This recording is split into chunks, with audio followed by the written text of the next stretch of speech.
cameraman. Aye.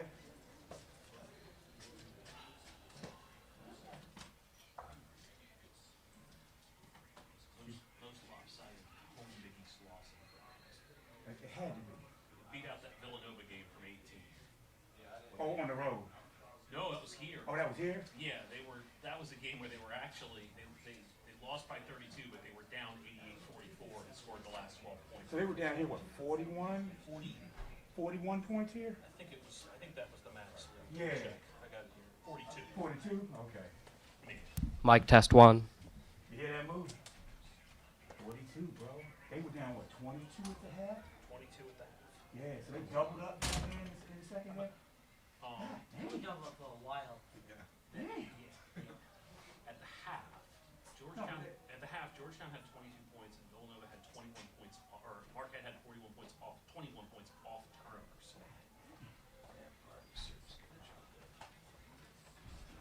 Yeah, that's bad.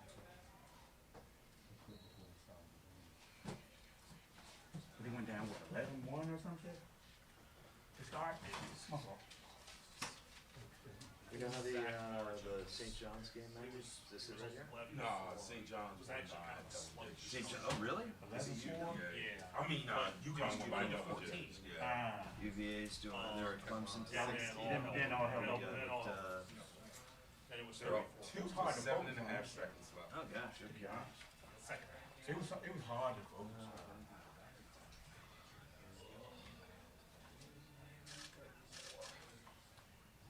I feel sorry for Cleveland.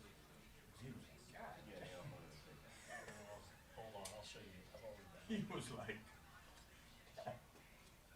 Here you go. I've got my.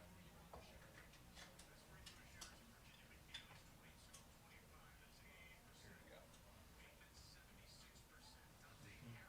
Georgetown's in the same conference as Marquette. Clearly not in the same league. Clearly.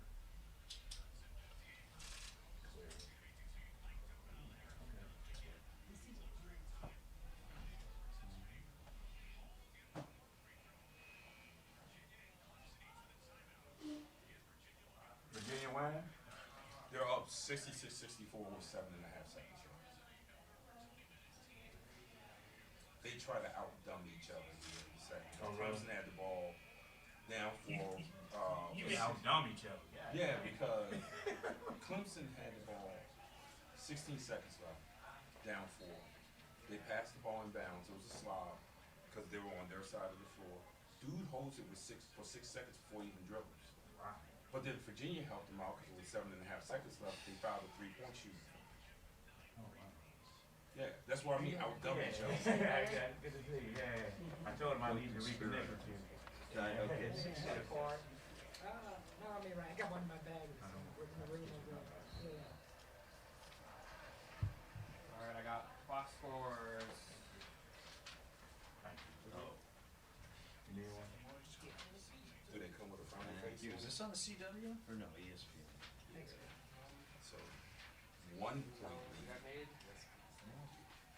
There we go. All right. Did I miss anyone? Thank All you. right. Capable of coughing this one up. Dante Harris won it with 5 seconds left. Oh, thank you. Oh, that's it for them. That's the last time.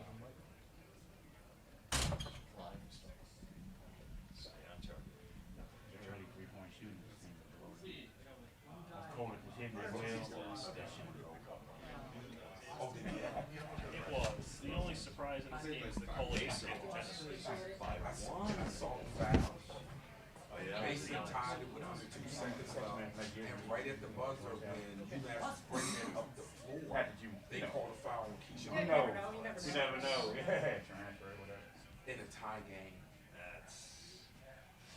That's tough.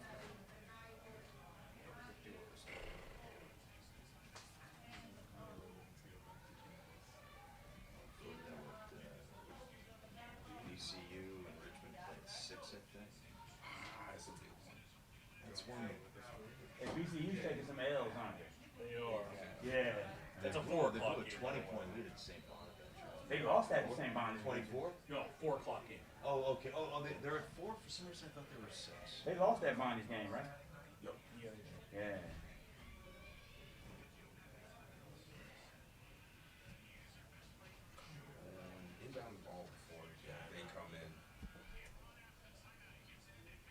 with God's help.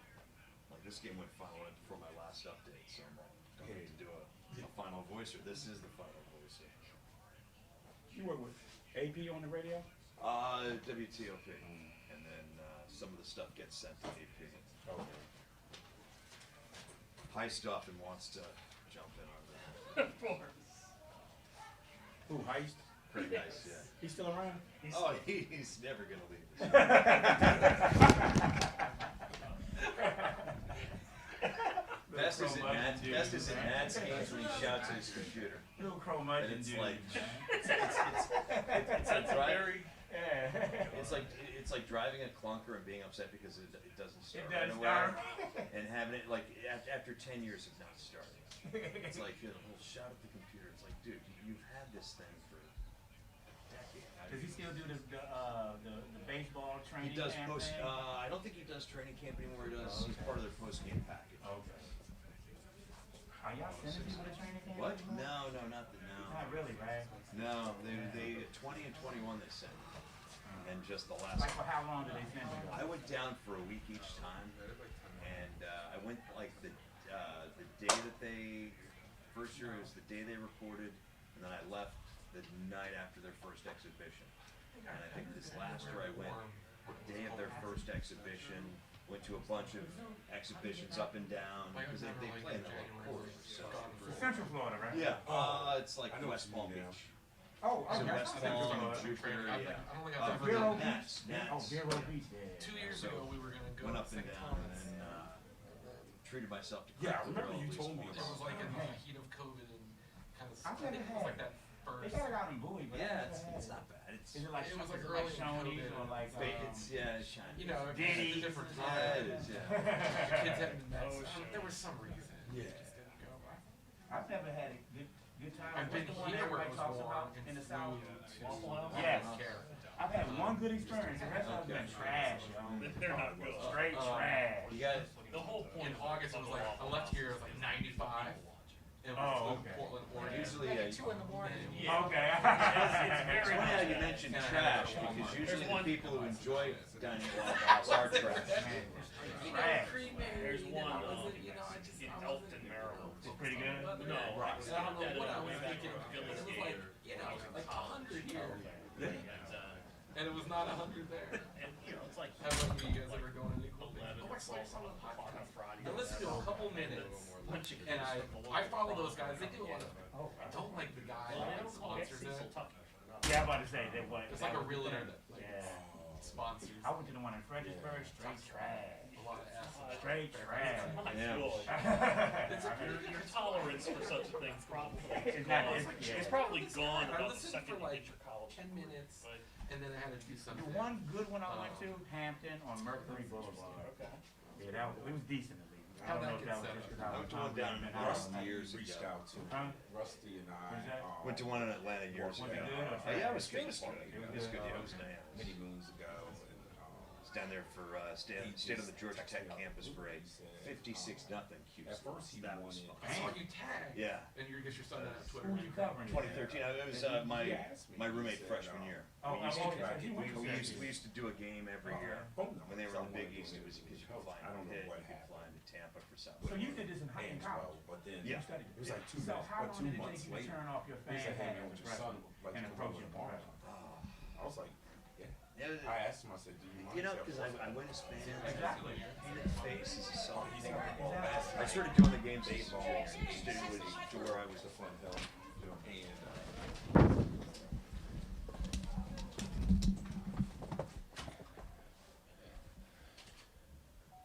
and I was proud of our guys. The approach, most importantly, that we took coming into this game. I told the guys after the game against Georgetown at home that it wasn't going to be easy to go, back to Georgetown and win because, they'd be ready to fight. And, every team takes on the personality of its coach. It's only a matter of time before this team becomes, a full extension of Ed Cooley, and I think we all know in this league what that means. But our guys, they had a great mentality. We didn't even know if Chase was going to play. Cam was going to play going into the game. We did walkthrough this morning, and he wasn't even in the starting lineup, and he wasn't out there defending any of their actions in the walkthrough. But then he was out there in warm-ups, and the staff said he felt good and looked good. So we love the fact that he was able to go, and I thought we got good contributions from everybody. Career night for Cam with 31. I mean, how nice is it for you just to have him looking like Cam Jones again? What does he give you? Well, it's, I think really good for him to see the ball go in the basket, to play in rhythm, to shoot the ball from three the way he did. I mean, we're just a different team when he's clicking like that. He's not always going to make 7 threes, but when he's playing with that type of confidence, that type of aggressiveness, and now fortunately we have a little bit of time for him to continue to heal up. I think you guys scored 21 points off turnovers in the first half. I mean, this team has been really disruptive defensively. What do you like about the way you guys are playing? Just getting our hands in the basketball is a huge point of emphasis. We don't have the biggest, strongest team. We don't have necessarily the most athletic team, but our guys have good hand quickness. They have good anticipation. They're very good at helping one another.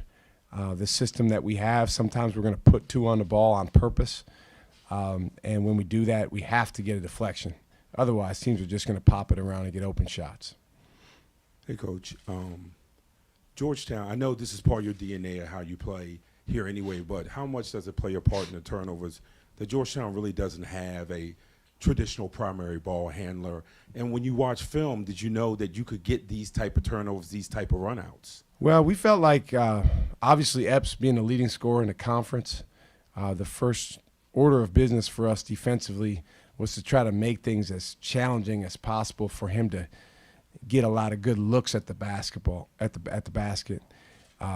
He shot 27 times in their last game against Providence, so that's scary going into any game when you know a guy is before you even talk about efficiency, able to get that many shots up.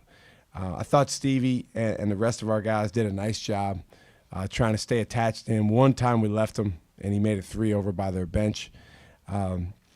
But certainly, we want to be aggressive against everybody, every team we play.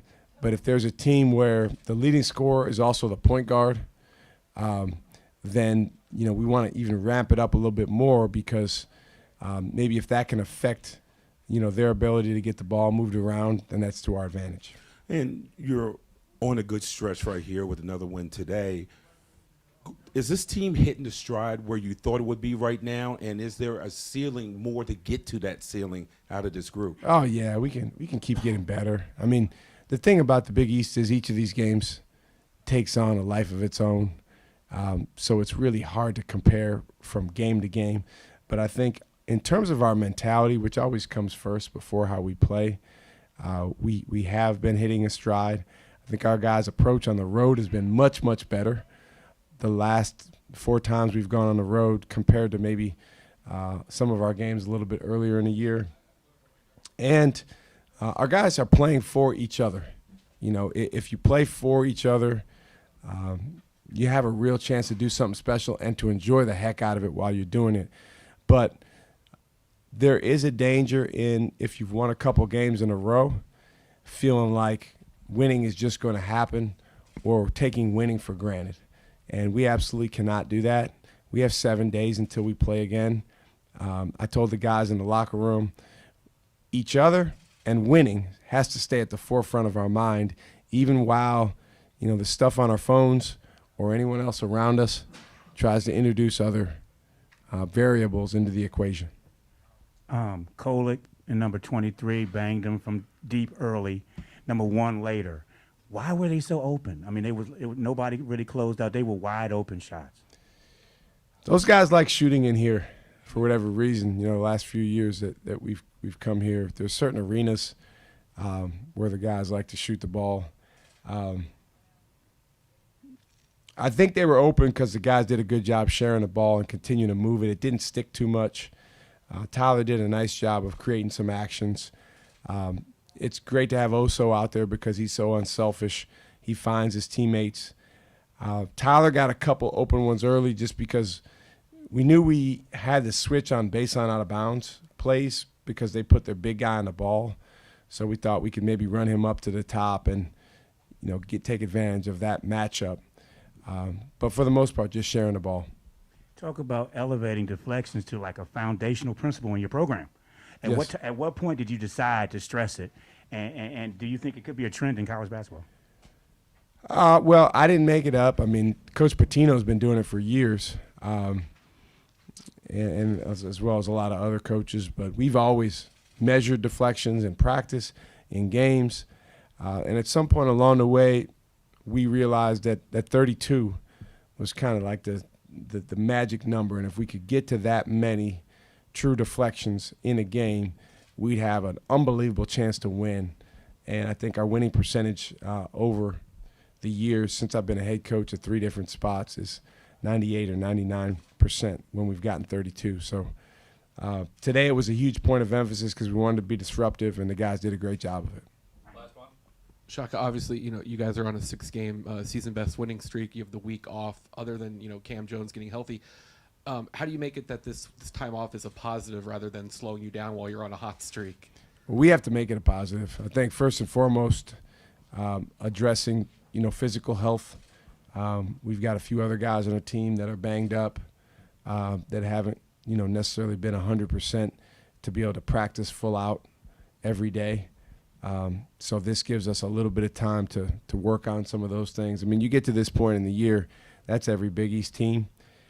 But I think really for us, we have 22 chips in our pocket that have been earned from the games we've played, wins and losses. And actually the chips that come from losses might even be more valuable. And so over the next 7 days, really examining those, learning from those, continuing to move forward in some of the areas that make us our best, when we're really clicking. And then understanding that even though we don't have a game tomorrow or the next day or the next day, there's still an urgency that has to exist in our minds if we want to move towards doing something special later in the year. That's it. Thanks. Thank you, guys. Thank you. Good luck. Thank you, guys. All right.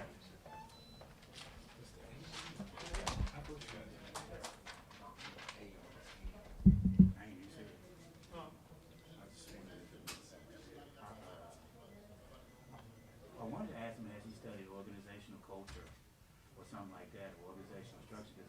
'Cause what he's doing, I think so, man. 'Cause it's too scientific, yo. It's too purposeful, the stuff that they do. It ain't just, we just, whatever. Yeah. Yeah, no, I feel you.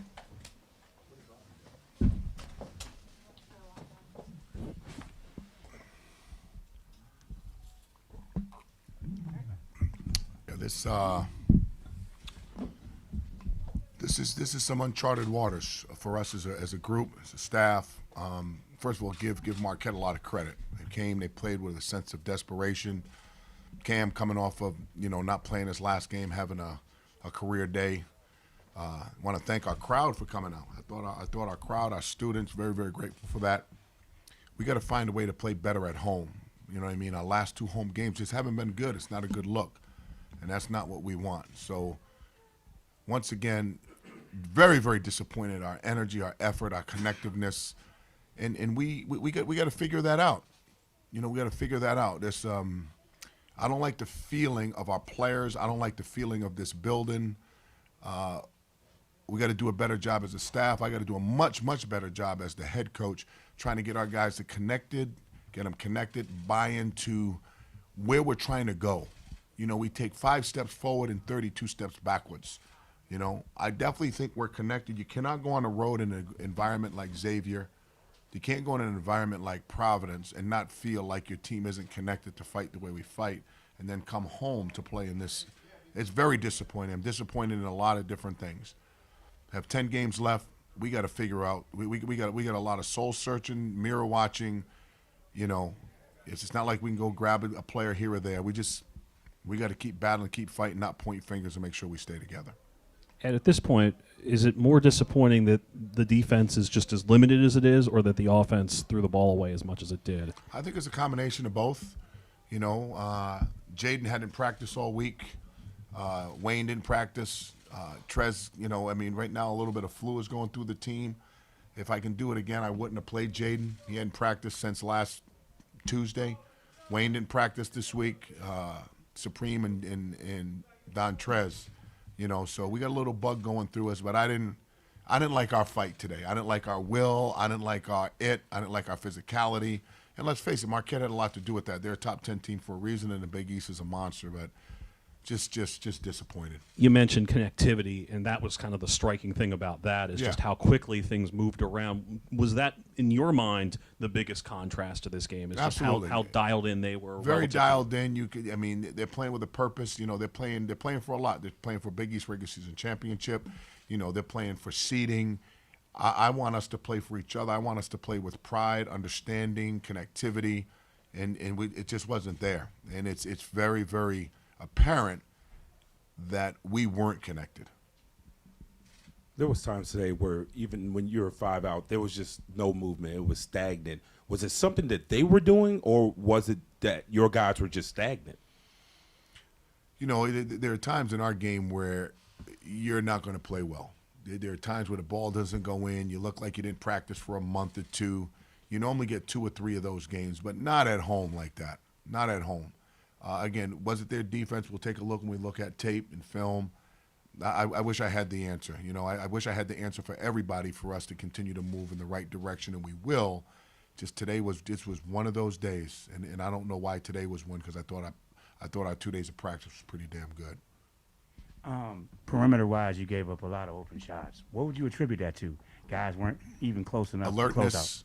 I would attribute their open shots to alertness, paying attention to detail and personnel, you know, in our scouting. Their ball movement was pretty fast, and they got comfortable. Right now, I have to challenge my team with people have to understand, like, there's got to be a fear. And right now, I don't feel that from my group, right? Hopefully that's something that we could address. Were you disappointed with the straight line drives to the rim versus man and zone that happened repeatedly?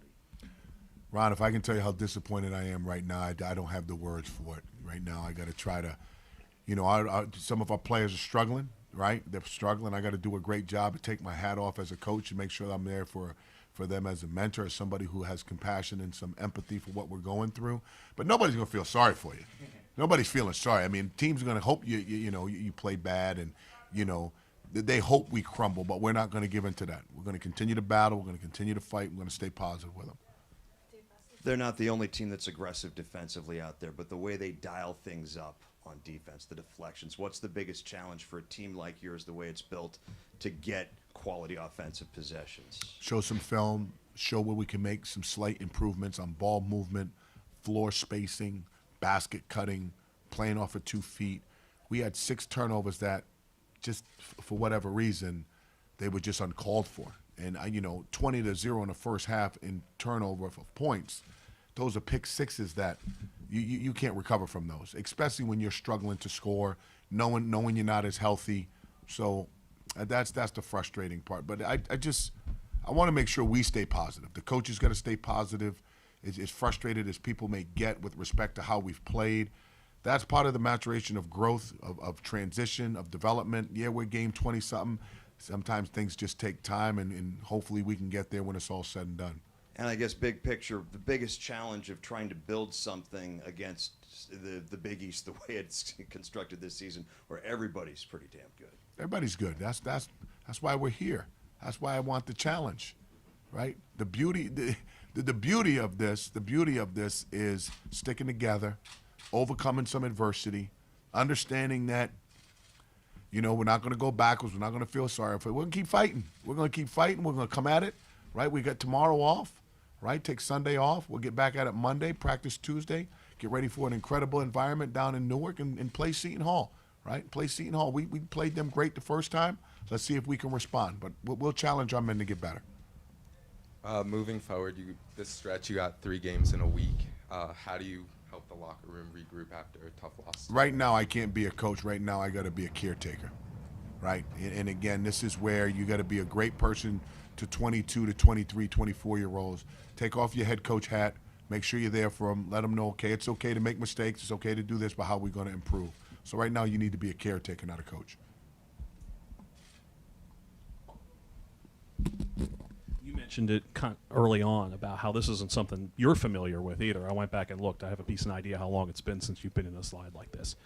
How do you deal with it, and how much of a challenge is it for you and your staff to sort of navigate that when it's not something you're familiar with doing very much either? We have incredible support from Lee Reed, our athletic director. We have incredible support from Jack DeGioia. And I can feel the angst of some of our people of like, is this the same? What's going on here? Boom, boom, boom. That's the challenge of change. And sometimes it's not as quick as everybody wants it to be. And I knew coming in that this would be probably the hardest challenge I've had as a head coach. And that's okay. You know what? My toughest day as a head coach is somebody, if not one, a million people's dream. Somebody would dream to be in this seat to go through what we're going through. So I'm not going to complain about it. My staff better not complain about it. Our supporters, I get it, and I'm grateful for what they do. But at the end of the day, this is part of a change, and this is part of growth and development. This is the pain we got to go through to get where we're going to go. And a lot of people may be skeptical of that, but I thrive on skepticism. I thrive on challenges. I, meaning we as a staff. All right, it's been a while, and that's okay. I'm looking forward, and it'll come sooner than people think, where the road will be a little bit more rosier. Right now, it's a lot of bumps, a lot of cracks, a lot of crevices. It's rough right now. It's rough. But you know what? My toughest day, I promise you, is somebody's lottery ticket is a dream. So I'm living in that dream with them. I just got to make sure we right the ship. Are there early lessons in your time at Providence and Fairfield that you can apply here? Absolutely. Okay. You're not just there, Boston College, right? When we took over a program there, we had lost a lot, and, we got to continue to fight. And that's where people got to stick with you. They stick with you, right? I mean, and again, because of the change, being the first coach in the history of the league to transfer within the league, there's a lot of people saying, laughing and giggling and see, I told you. That's okay. That's part of the love I love about this opportunity, right? I love this opportunity. I'm going to relish this. I say I as an organization, not I, me, the individual. This is where you find out who your real road dogs are. This is where you find out where the real people are that trust you. I trust Lee. I trust Jack. I trust our staff. We're just not as good as we need to be today. But there's always tomorrow. There's always another week. There's always another game. Until the very last game of this season, I trust and I believe, right? And I appreciate all the fans keep coming out. And let's face it, the last two home games, we have played absolutely shitty. Really bad. Really, really bad. I'm not taking that away. And I'm in charge of that. And I'll hold myself accountable to that. Not going to run. Not going to hide. I'll deal with the music in front of me. But let me tell you something. That music's going to sound really, really good. I'm gonna relish that music. Make sure they play some R&B. Hall & Oates, is there any chance? No. I tell you what, you know what? Don't sleep. Hall & Oates was pretty good. Hall & Oates wasn't bad, but I'm gonna roll on the other side, a little R&B though. All right, appreciate you guys. Thank you. Appreciate it. Thank you. So, UVA went yep, they won by one because Clemson fouled. They fouled the right guy, your boy Dante Harris. He missed the front end of 1-and-1.